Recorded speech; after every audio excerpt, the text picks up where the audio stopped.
Welcome back from the break. You are watching Modest Muse with Mushra, where we are reviewing issue 3 of Modest Muse lifestyle publication. Please don't forget to SMS us and let us know whether you like or love the content. Also, go and like our Facebook page, and we're also on Twitter. Our website address is www.modestmuse.co.za. Now, our second guest in studio today is Hanifa Gabby. Hanifa is an all-round super mom, and we are so glad to have her here. Shukran, Mushra, for the opportunity. Hanifa. Shukran. Assalamu alaikum. Wa alaikum salam. Now, you were selected as our Muse of the Week, and rightly so, because you are just an all-round phenomenal super mom, and we have so many of them out there, and we're hoping that you will inspire others to be our Muse of the Week as well.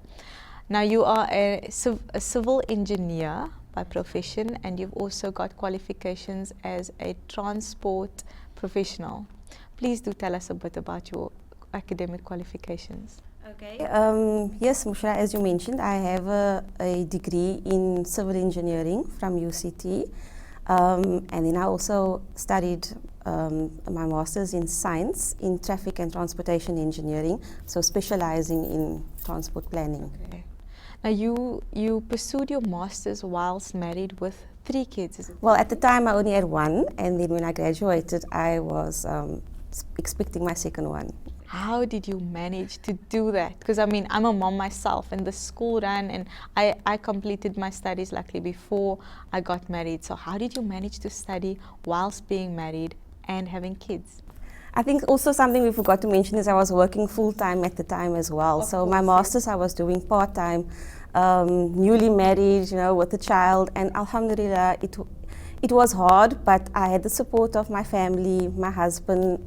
My mom used to look after my eldest one at the time, and just having that support structure really helped. And I did it part-time, and I did it on a block week basis, so it wasn't as much, all in one. So I did it over a space of 3 years, my master's. And when I did my research project for the thesis for the master's, I took a leave for a month from work, and I just sat from 8 o'clock in the morning until 5 in the afternoon at the library, worked through my thesis, and then at the end, just before submission, I remember I worked about 2 nights, right through the night. Wow. While, when my child went to go sleep, and alhamdulillah, it all paid off, and I'm just so blessed. Short-term pain for long-term gain, as they say. Yes. Now, why did you choose civil engineering as a profession? It's not generally a passion that women pursue. I get that question often. I think for me, the main thing was at the time, and I think I wrote in the article, I wasn't sure what I wanted to do, and I think a lot of the times my mom actually thought that I was going to become a teacher, and then I think around about the beginning of matric year, I decided I had to really give it a lot of thought now in terms of what I'm going to do. I spoke to one of the teachers at the school that I was at, Gravenby Secondary School, and the first question he asked me was, what are your favorite subjects? So I said, well, I enjoy science, but I love maths, and it was a subject that I was really passionate about. I even used to tutor maths to the grades below me.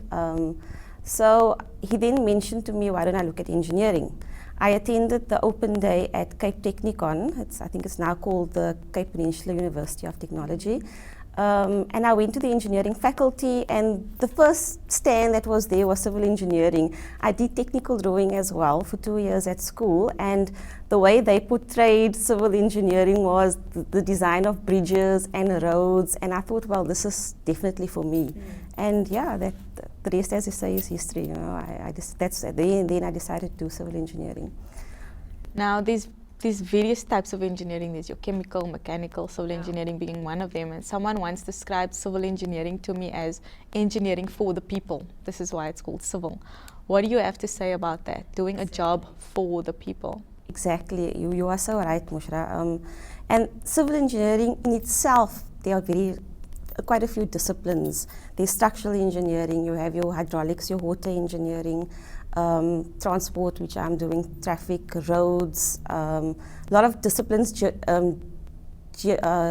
geology, So that's the study of soils and those kind of things. And I think for me, when I ventured into traffic and transportation, I then saw that I had something that I could offer to the community. And yes, civil engineers, they always, in our engineering profession, people always joke about civil engineers being the lowest paid engineers. But I think the nice thing is that there's that you can give back to the community.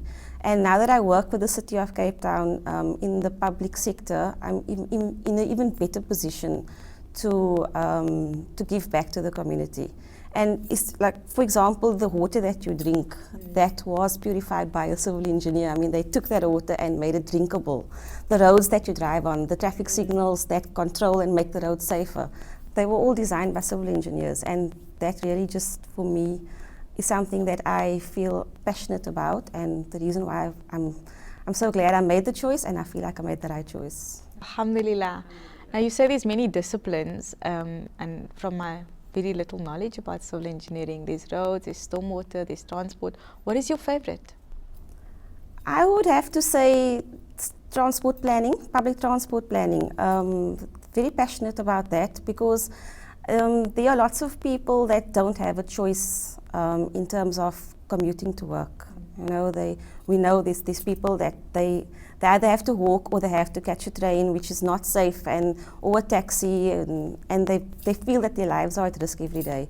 So for me, public transport planning it's also a discipline of civil engineering, and that is definitely my favorite part of being an engineer. How do you manage to work full-time doing the demanding job that you do with 3 kids? I actually got 4 kids. Sorry, 4. My mistake, so sorry. Okay.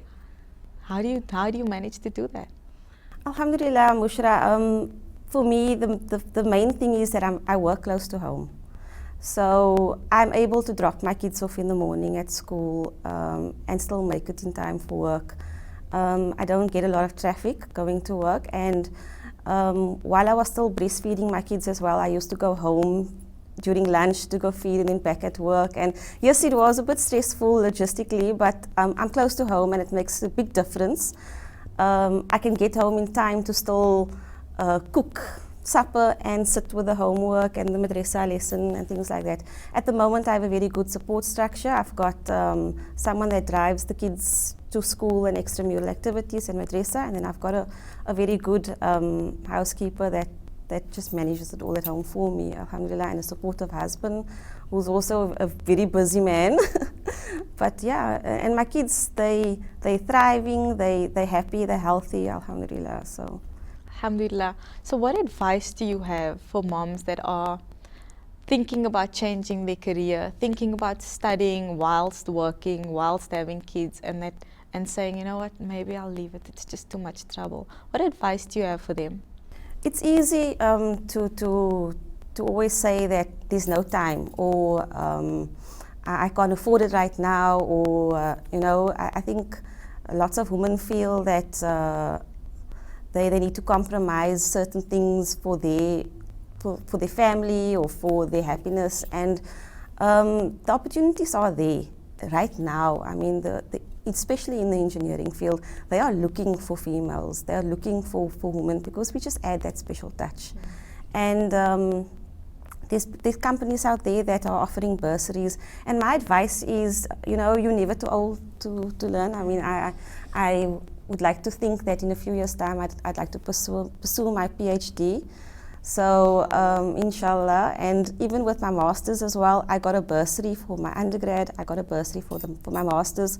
So in terms of the financial support, it is there. The demand for women in the engineering field is there as well. So I would say, you know, do it, go for it. You're never too old to learn.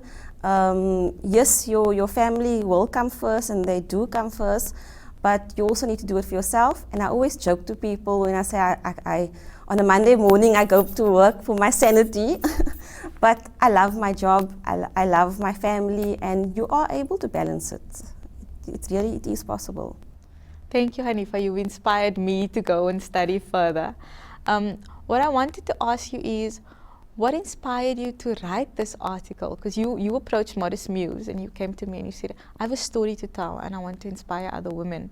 What firstly inspired you to reach out to Modest Muse, and what do you think your story, what impact do you think your story will have? One of my passions is to encourage females out there, and especially the youth. In the previous companies that I worked at, I was very instrumental in getting girls from schools to job shadow engineers in the various disciplines in the office that I worked at. And I give talks as well at schools to encourage females to say, you know, go study, go get something at least. It doesn't have to be engineering, as long as you have something to your name, something that you can fall back onto when you do decide to work, or maybe you want to take some time off and spend time with the family. But when you go back to work, you know you have something. But the thing is, when I read about Modest Muse and the fact that it's going to be a community newspaper, I thought, well, that is the best platform for me to get my message out there, to let people know that you can have it all. You can be a professional, you can be a boss, you can be a mother, you can be a wife, and it can work, you know. And I just thought that was... It definitely was the best platform, because since this article's been published, our Facebook page and your Facebook page has been going nuts. I think you've become an instant celebrity in Cape Town. What's the feedback been like? It's been phenomenal, Mushra. I mean, I've been receiving phone calls and WhatsApp messages, and like you say, the Facebook page. I must say this more. I forgot to say earlier. Your mom called me this morning, and she cried on the phone. She said, "I need extra copies of this. This is my daughter in the paper," and she's so proud, and she brought me to tears. But what's the other feedback been like from people who aren't family? Lots of people also, you know, I even got an email from somebody that works for the city that I don't know, and she just said that she read the article and she felt that she just need to send me an email to say that I've really inspired her to actually go and study and go get a degree or of some sort. And I think that the message that I wanted to get across has definitely hit home. People phoning me to congratulate me, and yeah, it's something that I think in our community you don't find, as you mentioned, you don't find females, especially Muslim females, doing engineering. And I get the feedback is that I didn't know you were an engineer, or I didn't know where you work. And yes, I took some time out for myself when I had my kids and I was, you know, just focusing more on my family, that I didn't get that chance to really go out and, you know, and get the message across. And when Modest Muse came along, I thought, well, this would the perfect opportunity for me to actually get my message out there. And I really hope to inspire more professional women that are out there. I mean, there are many of us out there that are juggling your family, your children, and to just, you know, get your message out there. Oh, you have definitely got your message out there. Shukran for joining us in studio, and we hope you inspire many others.